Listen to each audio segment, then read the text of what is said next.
Morning बच्चों। आज के वीडियो में हम आपको सिखाएंगे कि लोकोक्तियाँ या कहावतें क्या होती हैं।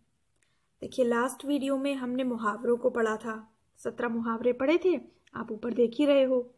और आज के वीडियो में मुहावरों से थोड़ी सी अलग हम पढ़ेंगे कहावतें। कि मुहावरे अलग होते हैं और कहावतें अलग होती हैं। कहावतें बनती हैं अलग अलग क्षेत्रों में, अलग अलग हिस्सों से और अलग अलग अनुभवों के आधार पर। जिसने जो देखा उसको देखकर एक कहावत बना दी। और ये बहुत हमारे कल्चर में फेमस हैं। लोग अक्सर इन्हें बोलते हैं और उनके कहने का अंदाज इससे कुछ अच्छा हो जाता है, उनकी भाषा अच्छी लगने लगती है। जैसे हम बोलते हैं कि आम के आम और गुठलियों के दाम। मतलब किसी ने आम तो खा ही लिए और साथ में गुठलियां बेचकर उनसे भी लाभ प्राप्त कर लिया, तो दो बार लाभ हो गया उसको। तो इस तरह से जो भी हमने देखा, समझा, जाना, सीखा होता है, उन चीज़ों से हम कहावतें बना देते हैं। और कहावतों को दूसरे नाम से जानते हैं लोकोक्तियाँ। इंग्लिश में कहते हैं प्रोवर्ब्स। तो देखिए, लोकोक्ति अथवा कहावत का क्या अर्थ होता है? कहने योग्य प्रचलित बात। जो बात प्रचलित हो, सब लोग जानते हों, सब लोग बोलते हों, सभी लोग समझते हों, वो कहावतें बन जाती हैं। जैसे कहावत है, उल्टा चोर कोतवाल को डांटे। अब कोतवाल एक पुराना शब्द है। पुलिस वालों के लिए कोतवाल शब्द का इस्तेमाल होता है। पुलिस थाने को कोतवाली कहते थे। आजकल हम पुलिस स्टेशन इस्तेमाल करने लगे हैं। तो जब कोतवाल इस्तेमाल किया जाता था तब ये कहावत बनी थी, उल्टा चोर कोतवाल को डांटे।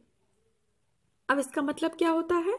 इसका मतलब होता है अपना अपराध ना मानकर पूछने वाले को ही डांटना।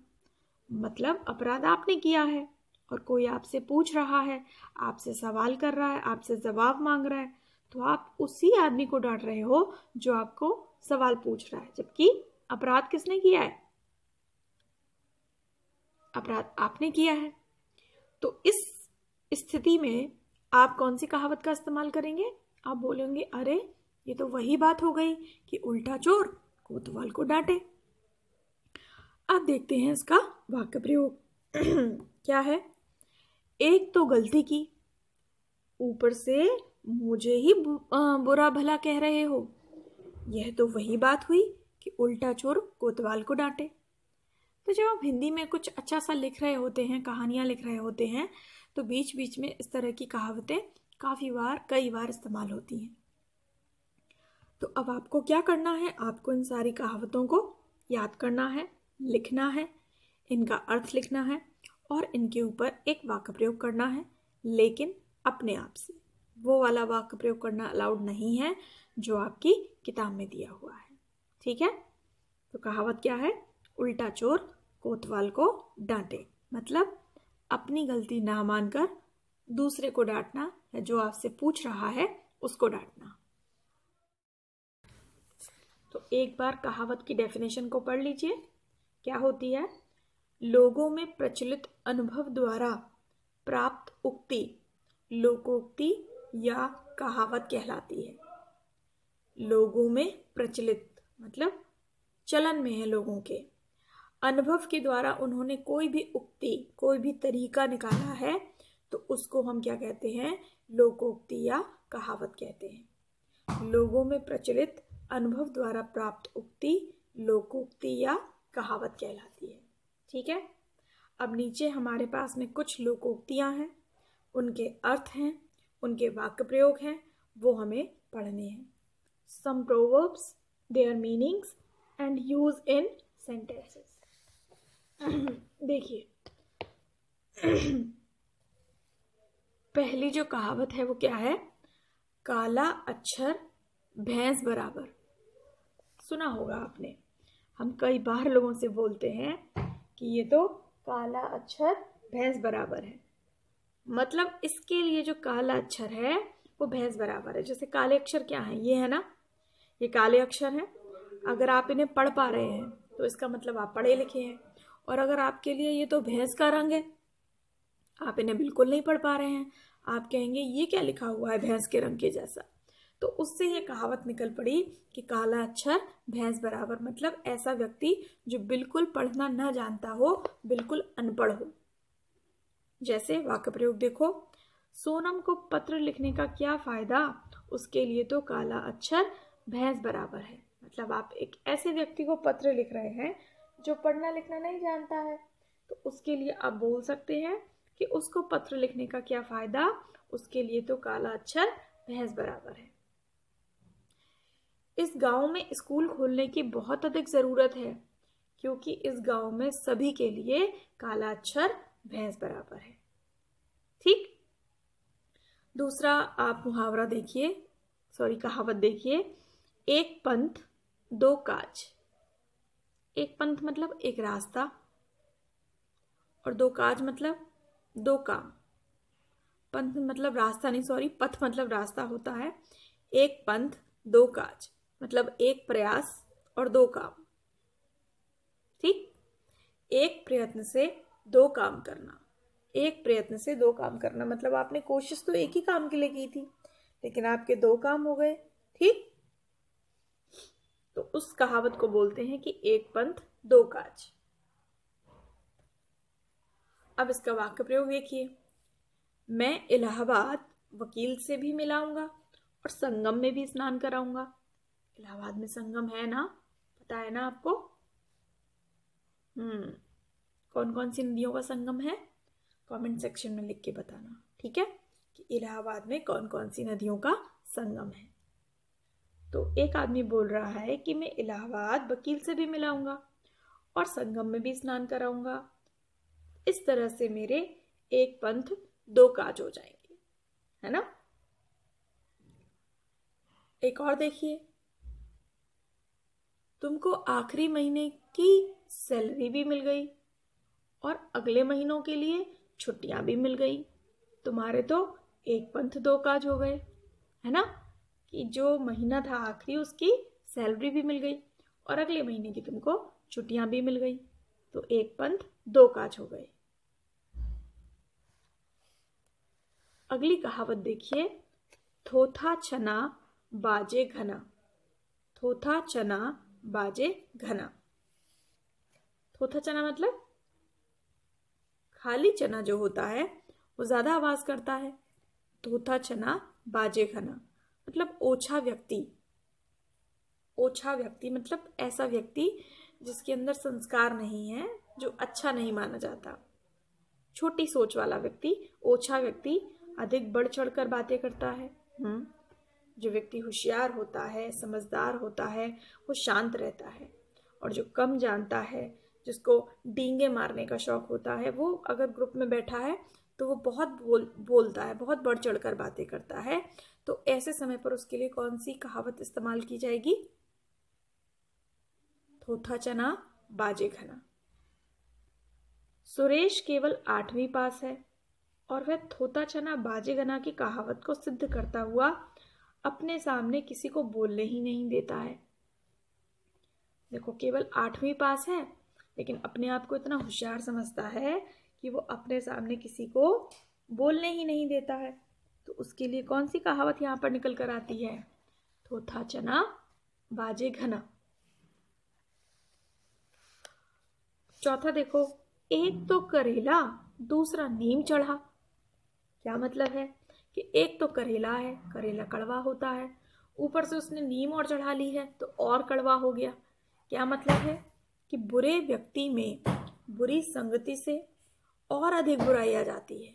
यानी कि अगर बुरा व्यक्ति पहले से बुरा है और वो बुरी संगत में रह रहा है तो वो और बुरा हो जाता है। तो ऐसे व्यक्ति के लिए बोलते हैं कि एक तो करेला और दूसरा नीम चढ़ा। अब देखो इसका वाक्य प्रयोग क्या है। गिरधर जुआ खेलता था, अब चोरों की संगत में रहकर चोरी भी करने लगा है। एक तो करेला दूसरे नीम चढ़ा। एक और वाक्य प्रयोग बनाते हैं कि पहले तो वो केवल शराब ही पिया करता था, अब जुआ भी खेलने लगा है। ये तो वही बात हो गई चाची, एक तो करेला दूसरा नीम चढ़ा। ठीक है, तो बुरा तो वो पहले से ही था और बुरा हो गया है लोगों के साथ रहकर, तो एक तो करेला दूसरा नीम चढ़ा। उसको बोलना घर में। ठीक है, सारे बच्चे कोशिश करना कि हम जो 7-8 जितनी भी कहावतें पढ़ेंगे, कम से कम एक कहावत का इस्तेमाल हम रोज कर पाएं, तो आपको याद भी हो जाएंगी और आपको मज़ा भी आएगा। ठीक, या फिर एक गेम खेलना, आप खेलना कि हम 5 मिनट तक केवल कहावतें और मुहावरों में ही बातचीत करेंगे। हमारे हर सेंटेंस में कोई ना कोई कहावत या मुहावरा आना चाहिए। ठीक है, देखना, ऐसे खेल के देखना, मज़ा आता है। 5वां देखो, कंगाली में आटा गीला। कंगाली में आटा गीला। अब कंगाली क्या होती है? कंगाली होती है घर में पैसा ना होने की स्थिति, गरीबी की स्थिति को कंगाली कहते हैं। अब थोड़ा बहुत जो उसमें आटा था रोटी पकाने के लिए, वो भी गीला हो गया। अब उससे रोटी कैसे पकेगी? तो इसलिए बोलते हैं कंगाली तो थी ही, आटा और गीला हो गया। मतलब विपत्ति तो थी ही, विपत्ति में और अधिक विपत्ति आ गई। परेशान तो हम थे ही, और परेशानी आ गई। तो मदन की पत्नी कैंसर से पीड़ित थी। अब उसकी माँ को भी क्षय रोग हो गया है। कंगाली में आटा गीला होना इसी को तो कहते हैं कि पत्नी जो थी उसको कैंसर था और माताजी को क्षय रोग यानी कि टीबी हो गया है। तो अब इसे क्या कहते हैं? कंगाली में आटा गीला। एक तो पहले से ही मेरी नौकरी चली गई, ऊपर से घर में चोरी और हो गई। इसे कहते हैं कंगाली में आटा गीला होना। अगली कहावत देखिए, आम के आम और गुठलियों के दाम। बताई थी ना मैंने आपको। दोहरा लाभ। दोहरा लाभ मतलब 2 तरीके से लाभ हो जाना। टीवी खरीदने पर लॉटरी में फ्रिज निकल आया है। वाह भाई वाह, हमारे साथ तो कभी ऐसा नहीं हुआ है ना। आम के आम और गुठलियों के दाम। टीवी खरीदने गए थे, लॉटरी निकली और लॉटरी में फ्रिज निकल आया। तो ये हो गया आम के आम और गुठलियों के दाम। 7th देखिए, आंख का अंधा नाम नयन सुख। आंख से तो वो अंधा है और किसी ने नाम क्या रख दिया है? नयन सुख रख दिया है। नयन मतलब आंखों, आंखें, आंखों का सुख, यानी कि गुणों के विपरीत नाम होना। आपका नाम ऐसा होना जिसके गुण आपसे मैच नहीं करते हैं। तो उसका नाम है अमीर चंद, पर वो है बहुत गरीब। इसे कहते हैं आंख का अंधा नाम नयन सुख। मेरे दादाजी का नाम धनी राम था, लेकिन मेरे दादाजी बहुत गरीब थे। इसे कहते हैं आंख का अंधा और नाम नयन सुख। मेरा एक दोस्त है जिसका नाम है दयामित्र, लेकिन वो जानवरों का इस प्रकार शिकार करता है, इतनी क्रूरता से शिकार करता है कि उसको जानवरों पर बिल्कुल भी दया नहीं आती है। तो मेरा दोस्त हुआ ना आंख का अंधा और नाम नयन सुख। दयामित्र आपने पढ़े थे ना बुद्ध की करुणा वाले चैप्टर में, वही है ये। तो ये 7 मुहावरे थे, सॉरी मैं बार बार मुहावरे बोल देती हूँ, कहावतें थी जिन्हें हमने पढ़ा है। एक बार इन्हें रिवाइज कीजिए। काला अक्षर भैंस बराबर, मतलब जिसके लिए पढ़ाई लिखाई बिल्कुल बेकार हो, जो अनपढ़ हो। एक पंथ 2 काज, मतलब एक प्रयास करना और 2 काम करना। थोथा छना बाजे घना, ओछा व्यक्ति जो होता है, छोटा व्यक्ति जो होता है, वो ज़्यादा बढ़ चढ़कर बातें करता है। एक तो करेला दूसरे नीम चढ़ा, मतलब एक तो बुरे हो ही और बुरे लोगों की संगत और पाल रखी है तो और बुरे बन गए हो। कंगाली में आटा गीला, विपत्ति में और विपत्ति आना। आम के आम और गुठलियों के दाम, दोनों तरीके से लाभ हो जाना, मतलब दोनों हाथों में लड्डू हो जाना। आंख का अंधा नाम नयन सुख, नाम ऐसा कि गुण बिल्कुल भी नहीं मिलते हैं। तो इस तरह से ये 7 कहावतें जो थे वो आपको सीखनी है, लिखनी है और इन पर वाक्य प्रयोग भी करने हैं। ठीक है, अब हम चलते हैं बच्चों, आगे बढ़ते हैं प्रश्न अभ्यास पर। छोटी सी एक्सरसाइज है, आप जल्दी से इसको कर लीजिए। देखिए, अकल का दुश्मन मुहावरे का क्या अर्थ होता है? जो अकल का दुश्मन होता है उसका अर्थ क्या होता है? आपको याद होगा ना। उसका अर्थ डराना होता है, बहुत भूख लगना होता है या मूर्ख होता है। तो अकल के दुश्मन को मूर्ख कहते हैं। बगुला भगत मुहावरे का क्या अर्थ है? कपटी व्यक्ति, चापलूसी करना या खुशी मनाना। नहीं, जो कपटी व्यक्ति होता है, जो धोखेबाज होता है, उसको बोलते हैं बगुला भगत। उसका सही आंसर है कपटी व्यक्ति। प्रश्न नंबर 2 देखिए, नीचे दिए गए अर्थों से संबंधित मुहावरा या लोकोक्ति हमको लिखनी है। ये तो बहुत अच्छा है। देखो, धोखेबाज मित्र, धोखेबाज मित्र को क्या बोलेंगे? आस्तीन का सांप है ये तो, है ना। मित्र भी है और धोखेबाज भी है, मतलब ऐसा लगता है जैसे हमने अपनी आस्तीन में सांप पाल कर रखा हुआ है, तो ये तो आस्तीन का सांप है। अमिट बात, अमिट बात का मतलब एक ऐसी बात जो कभी ना मिटे। बोलते हैं इसकी बात तो पत्थर की लकीर है, पत्थर के ऊपर जैसे लकीर बना दी जाती है तो वो कभी नहीं मिटती है। तो जो बात कभी ना मिटे वो किसके समान है? वो पत्थर की लकीर के समान है।